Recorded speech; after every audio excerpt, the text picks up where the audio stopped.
Mr. Speaker, as you know, having sat throughout this entire debate, it has been a passionate debate characterised by many excellent speeches, and I commend the members for Tiverton and Honiton, Bolton West, East Surrey, Mid Norfolk, Plymouth Moor View, Broxtowe, Stirling, Dudley South, Faversham and Stoke-on-Trent South on my side for a series of outstanding speeches. Yeah. But it has also been the case, as the Shadow Secretary of State pointed out, that there have been many powerful speeches from the opposition benches as well. And I too, like him, want to pay particular tribute to the members for Warrington North, Gedling, Ilford North and Birmingham Hodge Hill for moving and passionate speeches. Their constituencies are lucky to have them as advocates for their concerns and their needs. But perhaps the bravest and the finest speech that came from the opposition benches was given by the member for Barrow in Furness.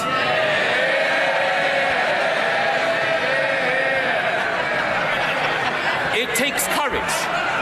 It takes courage, and he has it, having been elected on a Labour mandate, representing working-class people, to say that the leader of the party that you joined as a boy is not fit to be Prime Minister. He speaks for his constituents. He speaks for the country. And that takes me to the speech from the Shadow Secretary of State.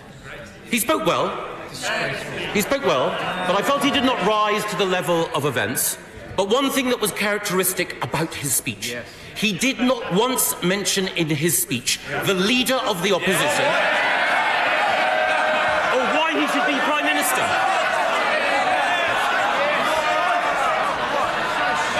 Now, he doesn't want him to be Prime Minister. I have a lot of time for the honourable member. We have several things in common. He's lost weight recently. We've both lost weight recently, I should say. Him much more so. We're both friends of Israel. Him much more so. And we both recognise that the member for Islington North is about the worst possible person to lead the Labour Party. Him much more so. Now, as well as great speeches from the backbenches, we also had some interesting speeches from the front benches. We had a speech of over 20 minutes from my great friend, the leader of the Scottish National Party in this place. But again, in those 20 minutes, he did not once mention the common fisheries policy.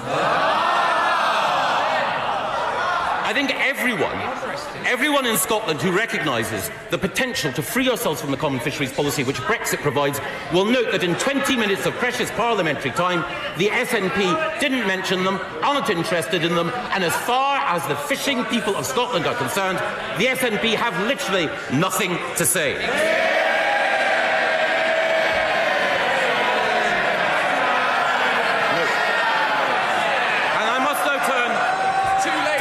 I turn to the speech from the leader of the Liberal Democrats, someone whom I also have affection and respect for, and he made a number of good points.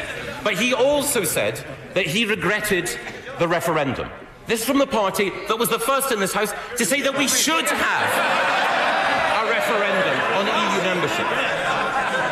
And because he doesn't like the result of the last referendum, he now wants another referendum.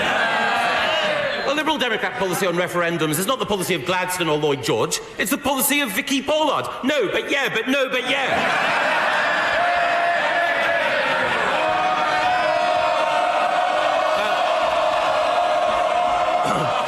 I should also commend the speech given by the leader of the Democratic Unionist Party. He explained that he had been inundated with text messages today from people who were saying, please, please, please, people in this House, please, please, please back the government tonight. And some of those text messages had even come from Conservatives. And I think, critically, when we think about confidence in this country and in this government, there is a daily vote of confidence which is being executed by the individuals investing in this country, creating jobs and opportunity for all our citizens. Under this government, this country remains the most successful country for foreign direct investment of any country in Europe, with more than £1.3 billion being invested in the last year. That is why Forbes magazine says that this country is the best destination for new jobs in the world. It's why the independent organisation JLL say the best place for the future of services in the world is here in the United Kingdom. It is why, once again, London has been recorded by independent inspectors as the best place in the world for tech investment. And we see that when Spanish rail firms like Talgo shortlist 6 destinations for investment for new rolling stock, all 6 in the United Kingdom. When Boeing opened a new factory in Sheffield to create jobs for British workers. When Chanel moved from France to London in order to establish a new corporate headquarters. Smells good. And when Starbucks moved from Amsterdam to London in order to ensure more investment and jobs. The opposition should wake up and smell the coffee. And all of this, in the words of the BBC, despite Brexit. Now that investment, those jobs that have been created under my right honourable friend, the Prime Minister's inspirational leadership, has been invested in public services and social justice.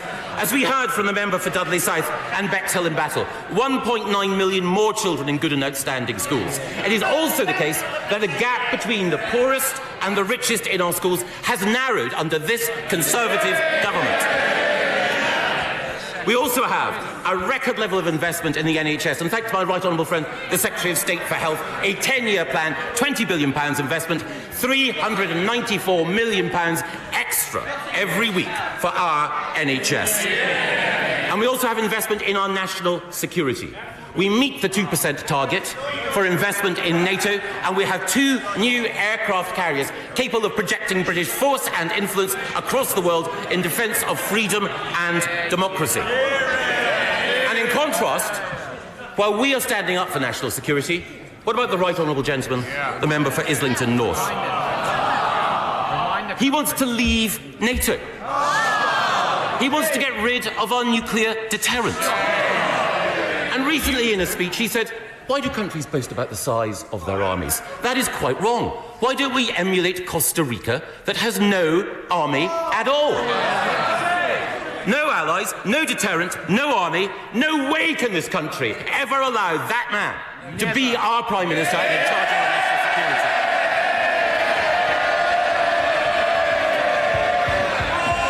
But if he can't support our fighting men and women, no.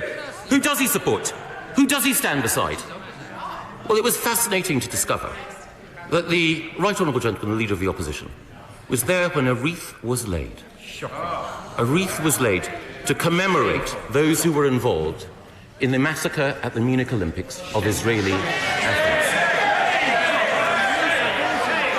Never apologise. Now, he says he was present but not involved. Present but not involved sums him up when it comes to national security. When this House voted to bomb the fascists of ISIS after an inspirational speech by the member for Leeds Central, in which 66 people, including the Shadow Secretary of State, voted with this government in order to defeat fascism, I'm afraid that the honourable gentleman, the Leader of the Opposition, was not with us.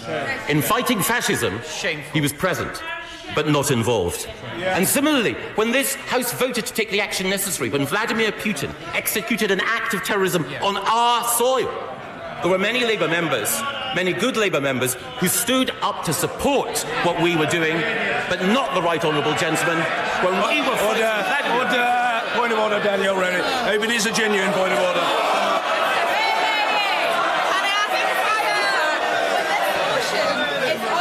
The government, how is this relevant, and is this not dangerous?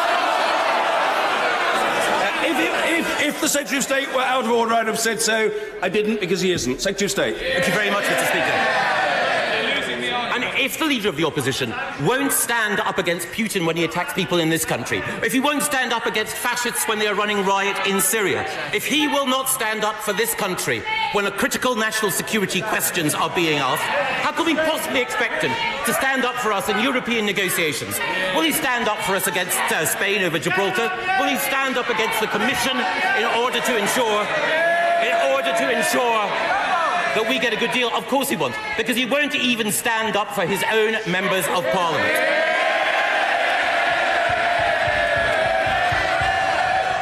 Why is it that a Labour Member of Parliament needs armed protection at her own party conference? Why is it that nearly half of female Labour MPs wrote to the Leader of the Opposition to say that he was not standing up against the vilification and the abuse that they received online, which was being carried out in his name? If he cannot protect his own Members of Parliament, if he cannot protect the proud traditions of the Labour Party, how can he possibly protect this country? We cannot have confidence in him to lead. We have confidence in this government, which is why I commend this motion. Order! Under the order of the House!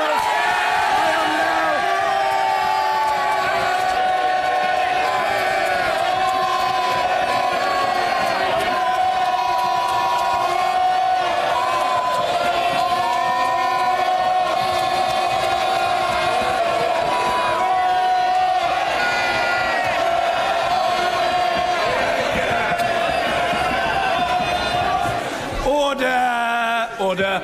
Under the order of the House of today, I am now required to put the question. The question is that this House has no confidence